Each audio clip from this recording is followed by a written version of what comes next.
teman-teman, jadi kota Al-Ula itu berada di bagian barat laut Arab Saudi. Nah, kota ini tuh dipenuhi dengan gunung-gunung yang besar, terus ukiran-ukiran yang indah gitu kan. Biasanya orang yang berkunjung ke Al-Ula itu adalah orang yang sedang melaksanakan ibadah umroh atau ibadah haji. Jadi kota Al-Ula tuh sekarang udah jadi tempat wisata di Arab Saudi lah. Nah, kenapa mereka bisa jadi tempat wisata? Karena mereka tuh punya daya tarik utama, yaitu Madain Saleh, Hegra. Nah, itu tuh diakui sebagai situs warisan dunia UNESCO pertama di Arab Saudi.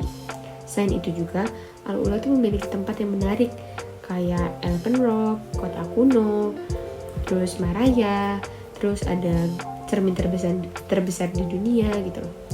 Tetapi juga tidak semua tempat di Al-Ula itu terlarang ya.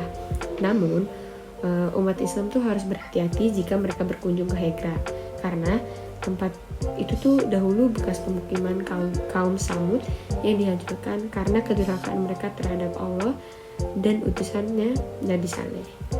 Oke, jadi sejarah Al-Ula itu dulunya Al-Ula tuh adalah ibu kota Lihyanites kuno dan menjadi kota yang paling dihindari oleh Nabi Muhammad SAW. Di dalam kota Al-Ula itu juga terdapat Madain Saleh, yaitu situs arkeologi yang dibangun lebih dari 2000 tahun lalu oleh orang Nabatean. Orang Nabatean itu adalah kayak kaum di Arab Saudi lah ya. Nah, itu tuh diakui sebagai situs warisan dunia UNESCO gitu. Wilayah Al-Ula tuh juga udah dihuni manusia sejak ribuan tahun silam, sekitar abad 6 sebelum Masehi. Nah, lokasi Al-Ula tuh juga berada di Dupa, yaitu jalur yang sangat penting bagi perdagangan Arab, Mesir, dan India.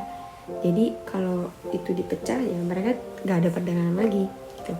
Pada abad ke-7 hingga 6 sebelum Masehi dikabarkan bahwa kota yang ditempati oleh kaum Samud itu kaum yang dikutuk oleh Allah dan utusannya. Kenapa sih mereka bisa jadi kota terlarang gitu? Karena itu tuh mereka mendapatkan azab karena kekafiran mereka gitu. Oke, mereka juga menyembah berhala, lalu Allah mulai menurunkan utusannya kan, yaitu Nabi Saleh untuk mengingatkan kaum Samud gitu. Segala upaya tuh udah dilakuin gitu sama Nabi Saleh. Tetapi sebagian besar juga kaum Samud tidak mendengarkan. Tetapi juga ada sebagian kecil yang ingin mengikuti ajaran Nabi Saleh atau mengikuti jalannya Allah lah. Sebagian dari mereka percaya Nabi Saleh adalah utusan Allah, tetapi ada juga yang menganggap itu tuh hanya permainan sihir aja gitu. Jadi kayak ya udahlah gitu. Nah, tanda datangnya azab pas ke mereka itu di hari pertama muka mereka tuh berubah menjadi warna kuning. Di hari kedua muka mereka tuh berubah menjadi warna merah, dan di hari selanjutnya dan di hari keempat menjadi warna hitam. Nah, ancaman dari Nabi Saleh itu membuat kaum Samud tuh jadi murka dan ingin membunuhnya.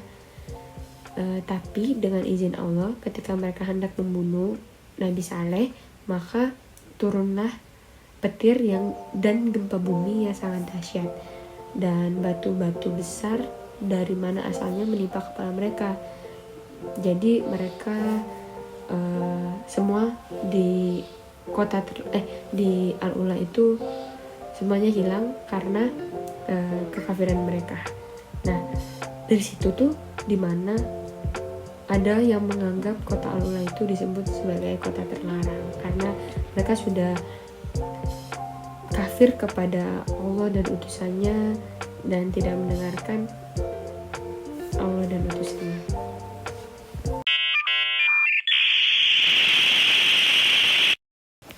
Oke semuanya, mungkin sekian yang bisa aku sampaikan. Terima kasih. Bye.